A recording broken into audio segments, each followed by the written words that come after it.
नमस्कार शेतकरी मित्रांनो. जसं की तुम्हाला माहिती आहे, आपण मागच्या व्हिडिओमध्ये पाहिलं असेल की आपण नवीन डाळिंबची लागवड केलेली आहे. तर लागवड करून आता झालेलं आहे जवळ 15 दिवस झालेले आहेत.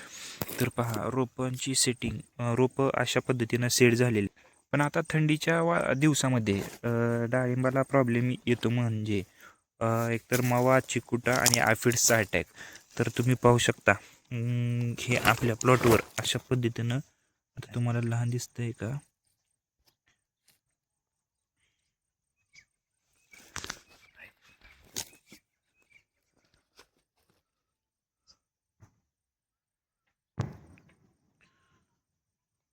तर हे पहा, शेंड्यावरती ॲफिड्सचं प्रमाण जास्त दिलेलं आहे, जास्त दिसत आहे. हे बघा इथं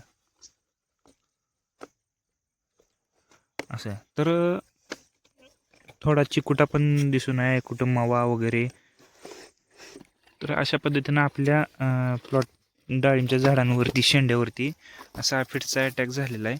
जे की थंडीच्या वातावरणात असा अटॅक होणं साहजिकच आहे. जे की वातावरणामधील तापमान कमी झाल्यानंतर, टेम्परेचर कमी झाल्यानंतर माव्याचा वगैरे अटॅक हा भरपूर प्रमाणात होतो.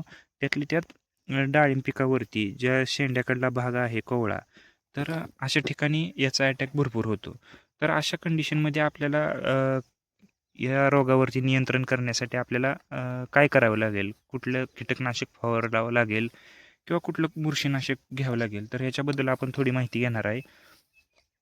जर कीटकनाशक जर म्हणलं तर आपण ह्या कीटकनाशकचा स्प्रे घेणार आहे, कॉन्फिटर सुपर, जे की ह्याच्यामध्ये इमिडाक्लोप्रिड 17.1% येत आहे.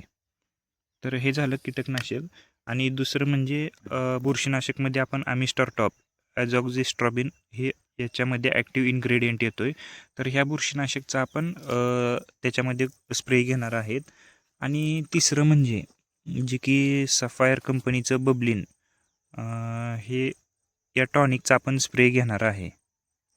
तर याच्यामध्ये बबलिनमध्ये काय येतं, तर NPK, जे की 11-11-8 अशा टक्केवारीमध्ये NPK येतं, विथ त्याच्यामध्ये झिंक आणि बोरॉन चं पण कॉम्बिनेशन येतं. ही ग्रेड पूर्णपणे ऑक्साईड ग्रेड आहे.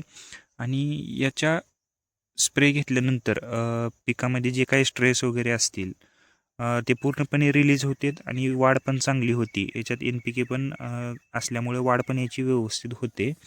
तर असा आपण एकंदरीत ह्या तिन्ही कॉम्बिनेशनचा स्प्रे घेणार आहे. तर धन्यवाद मित्रांनो. डाळिंबच्या अशाच अपडेट घेण्यासाठी आपल्या चॅनलला सबस्क्राईब करा आणि व्हिडिओ आवडला असेल तर लाईक करायला विसरू नका.